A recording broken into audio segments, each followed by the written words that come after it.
Teknologi semakin canggih aja tahun ini, otomatis industri kreatif harus gercep buat memanfaatkan semua teknologi ini. Episode Saturnius kali ini disupport oleh toko kamera Focus Nusantara. Toko kamera dengan pilihan super komplit yang cocok banget kalau kalian mau nambah gear buat produksi kalian.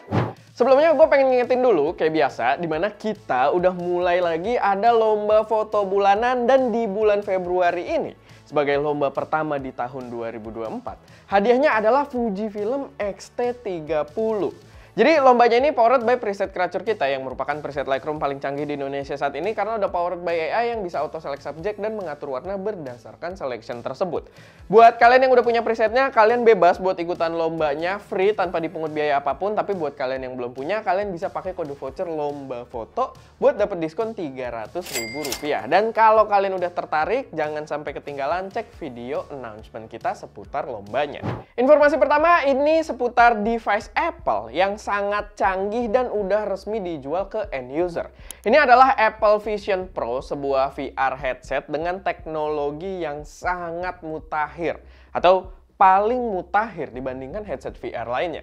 Gue pribadi tertarik banget karena salah satu fiturnya yang bisa mendisplay MacBook kita ke dalam Vision Pro ini dan kita bisa set ke ukuran apapun gitu layarnya. Jadi layar MacBook kita mati, keluar layar di VR dan kita bisa atur-atur gitu ya, terlepas dari keterbatasan kayak ukuran meja atau mungkin ruangan yang ada gitu dan lain sebagainya lah. Intinya bisa langsung di-display dalam ukuran besar. Dan lu bisa berada di cafe, di pesawat, atau dimanapun gitu ya, kayak yang gue jelasin tadi, tanpa keterbatasan soal ruang dan lain sebagainya, sambil ngedit atau kerja dengan monitor gede gitu. Ini bisa jadi gebrakan banget menurut gua buat pekerja kreatif. Dan sebenarnya nggak cuma editor doang ya. Pekerja kreatif itu banyak. Kalian mau scripting, kalian mau riset-riset gitu kan, kalian sambil browsing dan lain sebagainya, itu bisa dimanapun dengan layar gede. Cuman buat early adopter emang pastinya harganya juga nggak main-main ya. Gue cek di Tokopedia aja, pre-ordernya harganya luar biasa semua di Indonesia. So mungkin gue harus bersabar dulu karena gue belum di level keuangan yang tepat untuk jadi early adopter dari produk ini. Next, minggu lalu itu ada OM System yang mengumumkan kamera flagship terbaru mereka, yaitu OM1 Mark II. Menarik juga karena belum lama ini kita baru aja cobain OM1 yang versi pertamanya buat birding. Dan kameranya sendiri di versi Mark II ini punya beberapa upgrade yang cukup menarik. Kayak improvement autofocusnya yang gokil, di demo videonya itu gue inget banget ya. Ada dia lagi ngerekam burung satu dan dengan frame yang kecil tersebut tiba-tiba ada burung lain lewat di belakangnya tapi langsung ada tracking fokusnya gitu. Itu gokil banget, tapi ya kita belum coba, itu kan video promosionalnya juga ya. Tapi kalau memang bisa seperti itu, pastinya gokil banget. Apalagi OM1 yang kemarin kita coba juga sebenarnya subject detection-nya itu lumayan lengket gitu ya, lumayan menjanjikan. Jadi ya gue cukup penasaran dengan yang versi Mark II ini. Lalu yang bikin gue penasaran banget adalah fitur Live GND gitu. Jadi bukan cuma Live ND lagi, tapi Live GND atau Gradual Intinya dia kayak filter kotak. Kalau kalian biasa di dunia fotografi, filter kotak yang ND-nya tuh beda dari atas ke bawah gitu ya. Bawahnya clear, atasnya ND-nya lumayan kuat, dan di tengah-tengahnya dia gradual gitu. Dan sekarang ini built-in di dalam kamera gitu. Dan yang gue lihat sih di demonya bisa diatur juga pakai jari gitu ya, gerakin si ND-nya. Sebenarnya gue agak skeptis sih dengan feature ini. Takutnya ini kayak computational aja, atau proses aja di dalam kameranya, dimana memanfaatkan kemampuan file RAW-nya buat nurunin exposure dari gambar kita, bukan bener-bener ngurangin cahaya yang diterima sensor. Tapi worth lah kayaknya buat kita coba gitu ya. Sekali lagi gue masih skeptis, cuman kayaknya lumayan asik gitu kalau misalkan kita bisa terapkan di dalam karya fotografi kita. Walaupun gue yakin sih ini bakal tetap ada batasannya gitu ya, nggak kayak pakai real GND filter.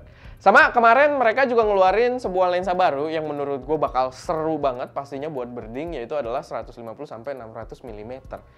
Jadi kayak kalau di full frame kayak pakai 1200 gitu ya, yang paling jauhnya. Dan kemarin tuh kita berding pakai 400, yang paling jauhnya aja tuh udah enak banget. Apalagi ini ada opsi 150 sampai 600 mm. Walaupun ukurannya kelihatan agak lumayan gede sih, tapi tetap karena dia micro four third ya, compared to full frame tetap kecil juga gitu buat dibawa-bawa. Jadi ya bakal seru banget, kita tunggu aja kapan gue dikasih coba sama OM System Indonesia. Lanjut, kali ini ada Viltrox yang akhirnya meluncurkan lensa paling racunnya buat pengguna Nikon full frame. Akhirnya lensa Viltrox 20mm f2.8 bakal available buat Nikon Z mount. Dan kita udah review lensa ini yang buat versi Sony. Harganya murah dan kualitas hasil gambarnya, image quality-nya itu bener-bener mahal banget. 100% buat pengguna full frame gua rekomendasikan buat kalian. Apalagi kalau kalian pengguna Sony, sama sekarang opsinya ada juga untuk Nikon.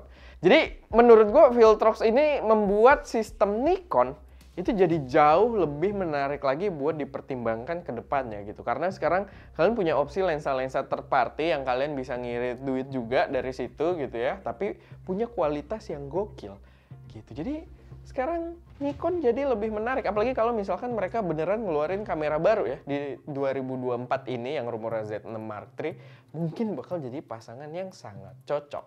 Next, ini ada sedikit teaser dari brand lensa yang udah agak lama nggak kedengeran ada produk barunya. Jadi ini ada Zeiss yang ngeluarin teaser kalau mereka bakal ada lensa baru. Menurut gue Zeiss ini adalah yang pasarnya paling didiserap ya sama keberadaan Viltrox di ranah consumer level. Karena pertama kali Viltrox bagus di mata gue gitu ya, walaupun kita udah pakai agak lama juga sebenarnya, tapi pertama kali bagus itu adalah Viltrox 13mm f1.4. Yang pas dia keluar, gue itu punya Zeiss Towit 12mm f2.8 yang harganya 2 kali lipat si Viltrox ini dan kualitasnya kebanting abis sama si Viltrox. Jadi kalau kalian belum nonton, kita juga sempat bikin video versusnya ya, udah agak lama dulu, tapi ya kalau kalian pengen dapat gambaran yang lebih jelas kenapa Viltrox ngantem Zeiss banget, video tersebut adalah penjelasannya gitu ya, perwakilannya. Tapi teasernya ini yang dari si Zeiss ini bayangannya nggak kayak lensa foto normal ya, kayaknya lebih ke lensa cinema. Dan pas gua cek, emang yang post teaser ini ternyata di Instagram itu adalah akunnya Zeiss Cinema. Nggak salah namanya Zeiss Cinematography gitu ya nama akunnya. Dan ya ini jadi penjelas kalau yang bakal keluar ini adalah lensa cinema. Kayaknya. Oke, bukan lensa yang gue expect sebenarnya, tapi ya tetap menarik lah buat kita pantau. Terakhir ini ada rumor yang mulai memanas lagi akhir-akhir ini yang katanya Fujifilm bakal meluncurkan penerus dari X100V dalam waktu dekat.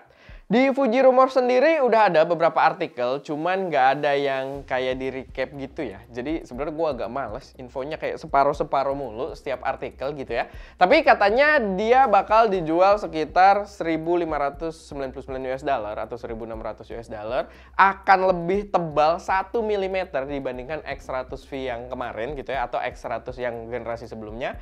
Dan katanya bakal ada versi limited editionnya juga.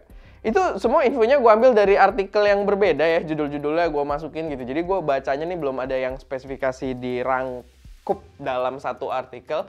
Jadi lumayan agak males, infonya masih setengah-setengah. Jadi ya belum ada informasi yang menarik juga sih sebenarnya dari si artikel di rumornya ini. So, mari kita tunggu aja sampai muncul info-info lanjutan yang lebih seru dalam waktu mendatang. Di waktu mendatang harusnya ya.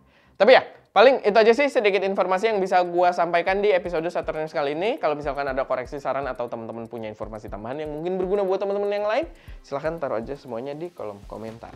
Dan ya, itu aja. Gue Erwin, di belakang kamera ada Ska, dan jangan lupa untuk berkarya.